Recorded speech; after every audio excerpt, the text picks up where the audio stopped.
নমস্কার বন্ধুরা, আপনাদের প্রত্যেককে আরাধনার যাত্রায় স্বাগত জানাই। আমরা 14তম এপিসোডে এসে পৌঁছেছি এবং এই বিগত 13টা এপিসোডে বা 13টা অধিবেশনে আমরা রোমিও 12 অধ্যায়কে ব্যাখ্যা করেছি। আমার জীবনে এই রোমিও 12 অধ্যায় খুবই গুরুত্বপূর্ণ, কারণ এই রোমিও 12 অধ্যায় আমার জীবনকে পরিবর্তন করেছে বিভিন্ন ক্ষেত্রে। আমার জীবনযাত্রায়, আমার কথাবার্তায়, আমার ব্যবহারে অনেক অনেক সাহায্য করেছে আশীর্বাদ রূপে। আজকে আমরা 13 অধ্যায় শুরু করব এবং আজকে এই 13 অধ্যায় থেকে একটাই অধিবেশন আমরা করব, কারণ সাধু পৌল এই 12 অধ্যায়কে কেন্দ্র করেই 13 অধ্যায়ের অনেকটা অংশ এবং 14 অধ্যায় পুরোটাই ব্যাখ্যা করেছেন।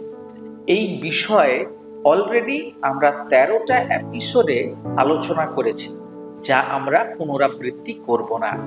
কিন্তু 13 অধ্যায়ের একটা অংশ আমরা নিশ্চিতভাবে দেখব, যেটা সব থেকে আলাদা এবং আপনার জন্য হয়তো একটু নতুন বিষয় হতে পারে, কারণ এই বিষয়ে আমরা চট করে গুরুত্ব দিই না আরাধনাকারী হিসাবে।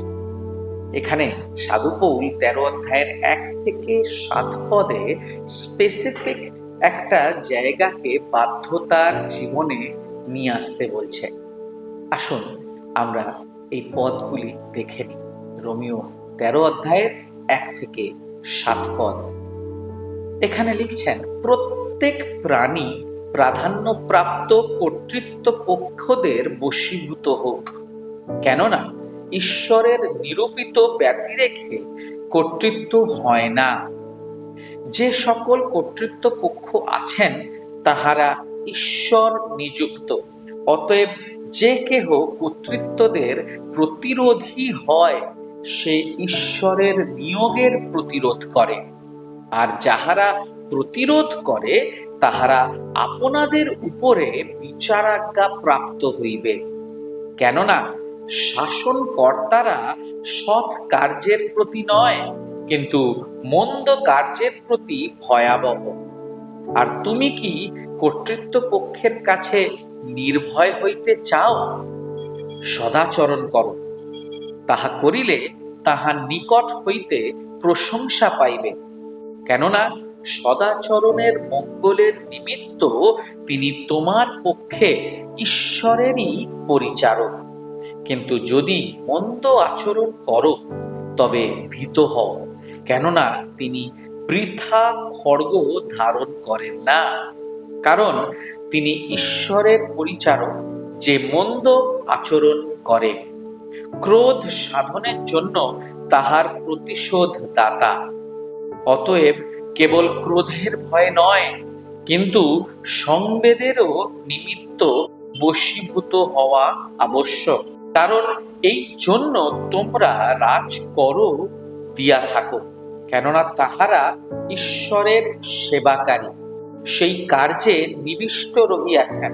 যাহার যাহা প্রাপ্য তাহাকে তাহাই দাও, যাহাকে কর দিতে হয় কর দাও, যাহাকে শুল্ক দিতে হয় শুল্ক দাও, যাহাকে ভয় করিতে হয় ভয় করো, যাহাকে সমাদর করিতে হয় সমাদর করো।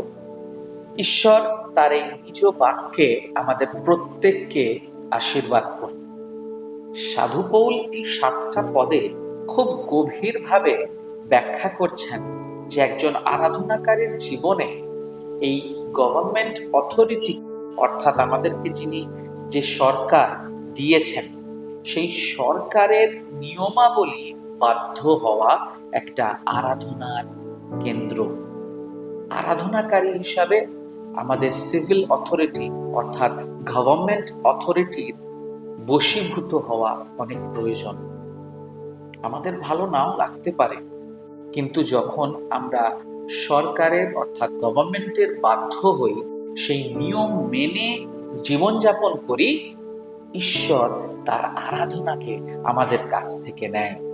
এখানে সাধু পৌল পরিষ্কার বলছেন যে যারা অবজ্ঞা করে অর্থাৎ যারা অবাধ্য হয় এই অথরিটির, তাদের উপরে বিচার আসবে। খুব গুরুত্বপূর্ণ এটা। আমাদেরকে এটা মেনে নিতে হবে। আমরা অনেকেই গাড়ি চালাই, আমরা অনেকেই বাইক চালাই, প্রতিদিন আমাদেরকে ট্রাফিক রুলস মেনে চলতে হয়। এবং আমাদের কলকাতা শহরে বা পশ্চিমবঙ্গে বা ভারতবর্ষের বিভিন্ন জায়গায় বা আমাদের ভারতবর্ষের বাইরেও বিভিন্ন দেশে ট্রাফিক রুল ভাঙলে তার জন্য জরিমানা দিতে হয়, ফাইন দিতে হয়। এটা কেন করা হয়েছে? যাতে আমরা মানুষ হিসাবে ট্রাফিক রুলস মেনে চলি।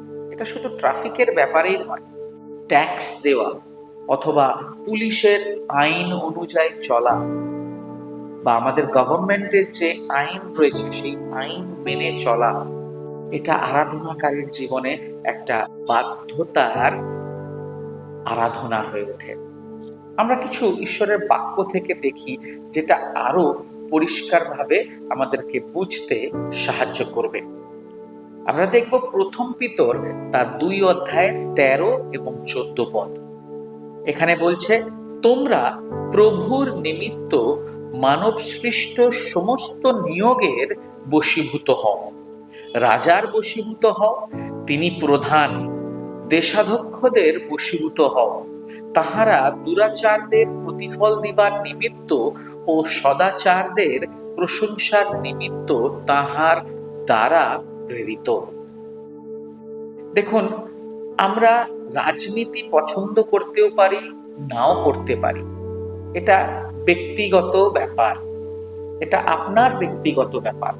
আমি শুধু এইটাই আপনাকে বলতে চাই, আপনার পছন্দ হোক কিংবা না হোক, ঈশ্বরের বাক্য পরিষ্কার আমাদেরকে আজ্ঞা দিচ্ছে যেন আমরা আমাদের সিভিল অথরিটি, আমাদের সরকারের, আমাদের গভর্নমেন্টের বশীভূত হই। যখন এই বাইবেল লেখা হয়েছিল তখন রাজার কর্তৃত্ব ছিল, তখন ওরকম ভাবে কোনো সরকার বা ভোট বা ইলেকশন এরকমের প্রসেস ছিল না। তখন রাজা সমস্ত কিছুর প্রধান ছিলেন। এবং আজকে এখনকার সময় প্রেসিডেন্ট বা গভর্নর বা প্রাইম মিনিস্টার, এনারা দেশের প্রধান, অর্থাৎ প্রধানমন্ত্রী আমরা যাদেরকে বলি। হতে পারে প্রধানমন্ত্রী আপনার পছন্দ নয় বা আপনার পছন্দের, সেটা বড় বিষয় নয়। আপনার ভালো লাগুক কিংবা না লাগুক, প্রধানমন্ত্রী যা যা আদেশ দেয় সেই হিসাবে আমাদের প্রত্যেককে চলতে হয়। যেরকম কিছু বছর আগে আমাদের যে নোট, আমাদের অর্থ, যে 1000 টাকার নোট বন্ধ হয়ে গেছে, 500 টাকার নোট, পুরনো 500 টাকার নোট, 1000 টাকার নোট বন্ধ হয়ে গেছে। পৃথিবী দেখেছে যে ভারতবর্ষ কত কঠিন পরিস্থিতির মধ্য দিয়ে গেছে, কিন্তু কঠিন পরিস্থিতির মধ্য দিয়ে গেলেও মানুষকে সেটা বাধ্য হতে হয়েছে, বশীভূত হতে হয়েছে, এটিএম এর লাইনে দাঁড়াতে হয়েছে, 2000 টাকার নোট পেতে হয়েছে, সেটা ভাঙাতে মানুষের কষ্ট হয়েছে। আমি এটা জাস্ট উদাহরণ দিয়ে বলছি যে এটা ভালো লাগুক কিংবা না লাগুক, কষ্টের হোক, যন্ত্রণার হোক, আমাদেরকে বাধ্য হতে হয়, আমাদেরকে ওটা করতেই হয়, কারণ তিনি প্রধান, তিনি যা বলবে সেটা হতেই হবে। ঠিক সেম সাধু পৌল এখানে বলছেন যে যিনি প্রধান তার বশীভূত হও, এটা আরাধনার কার্য। আমরা আরেকটা জায়গা থেকে দেখি, তীত তার 3 অধ্যায়ের 1 এবং 2 পদ। সেখানে বলছে, তুমি তাহাদিগকে স্মরণ করাইয়া দাও যেন তাহারা আধিপত্যের ও কর্তৃত্বের বশীভূত হয়, বাধ্য হয়, সর্বপ্রকার সৎ ক্রিয়ার জন্য প্রস্তুত হয়, কাহারও নিন্দা না করে, নির্বিরোধ ও ক্ষান্তশীল হয়, সকল মনুষ্যের কাছে সম্পূর্ণ মৃদুতা দেখায়।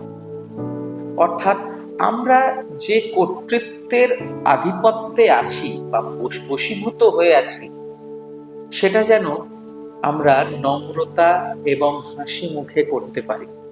সেই বাধ্যতা আমাদের মধ্যে যেন ক্রোধ, খারাপ রাগ কার্য না করে। আমি একটা উদাহরণ দিই আপনাকে। এটা হয়তো হাস্যকর হবে, কিন্তু খুবই গুরুত্বপূর্ণ। আমাদের প্রতিবেশী দেশ বাংলাদেশ আমার খুব প্রিয় জায়গা। সেখানে কিছু বছর আগে বা কিছু সময় আগে পেঁয়াজ প্রায় 400 টাকা করে কিলো হয়ে গেছে। এবারে এটা তো নিশ্চিতভাবে কষ্টদায়ক, খুব কঠিন পরিস্থিতি। কিন্তু বিশ্বাস করুন, পেঁয়াজ যারা ব্যবহার করে দৈনন্দিন জীবনে, তারা অল্প হলেও ওই 400 টাকা কিলো পেঁয়াজ কিনে ব্যবহার করেছেন। হয়তো রেগে গেছেন, কিনতে গিয়ে হয়তো খারাপ শব্দ হয়তো মুখ থেকে বেরিয়েছে, কিন্তু তাকে কিনতে হয়েছে। সেম ভারতবর্ষেও প্রতিদিন পেট্রোল ডিজেলের দাম বেড়ে যাচ্ছে এবং মানুষের কষ্ট হচ্ছে, কারণ পেট্রোল ডিজেলের দাম বাড়লে সমস্ত জিনিসের দাম বাড়ে এবং সাধারণ মধ্যবিত্ত পরিবারের জন্য এটা খুব কষ্টদায়ক। কিন্তু এই কষ্ট সহ্য করে মানুষকে তাদের প্রতিদিনের জীবনযাত্রা এগিয়ে নিয়ে যেতে হচ্ছে। আমি এটাই বলতে চাই, আজকে যতজন আপনারা শুনছেন, আমরা যেন আমাদের দেশের যে অধিকারে আছেন তার বশীভূত হই, তার কথা মেনে চলি। আমাদের ভালো নাও লাগতে পারে, কিন্তু বাধ্যতার জীবন আশীর্বাদের জীবন। শেষ করবার আগে আমরা আর একটা অংশ থেকে দেখি, কারণ এই অংশটা না দেখলে আমাদের এই অধ্যায়টি কোথাও না কোথাও ইনকমপ্লিট থেকে যাবে। সো মথি 22 অধ্যায়ের 21 পদ বলে, তখন তিনি তাহাদিগকে কহিলেন, তবে কৈশোরের যাহা যাহা কৈশোরকে দাও, আর ঈশ্বরের যাহা যাহা ঈশ্বরকে দাও। অর্থাৎ কৈশোর ওই সময়কার অধিকারে ছিলেন। এখানে কোথাও না কোথাও ট্যাক্সের কথা বলা হচ্ছে, কর। এবং আমরা যদি রোমিও 13 অধ্যায়ে 7 পদটা দেখি, সেখানেও শেষ হচ্ছে 6 এবং 7 পদ। এখানে বলছেন যে যাহার যাহা প্রাপ্য তাহাকে তাহা দাও, যাহাকে কর দিতে হয় কর দাও, যাহাকে শুল্ক দিতে হয় শুল্ক দাও। অর্থাৎ ট্যাক্স যারা দেন না তাদের জন্য একটা সতর্কতার বাণী। ট্যাক্স দিতে ঈশ্বর বলছেন, এটা কোনো সরকারের দেওয়া আজ্ঞা নয়, এটা বাইবেলের দেওয়া আজ্ঞা। ঈশ্বর চান যে যার যেটা প্রাপ্য সেটা যেন আমরা দিই, আইনত ভাবে আমরা আমাদের জীবনযাপন করি। শেষ করবার আগে আমি এটাই আপনাদেরকে এনকারেজ করতে চাই। আমি বলতে চাই যে ঈশ্বরের দেওয়া নিয়ম একজন আরাধনাকারীর জীবনে পালন করা, এটাই আরাধনার যাত্রার অংশ, আরাধনাকারীর অংশ। এটাতে আমরা বাধ্য হই, কারণ বাধ্যতায় আশীর্বাদ আছে।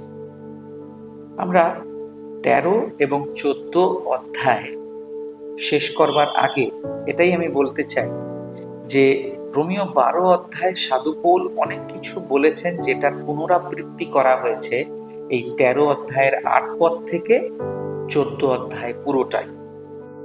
আমি আর এটাকে পুনরাবৃত্তি করছি না।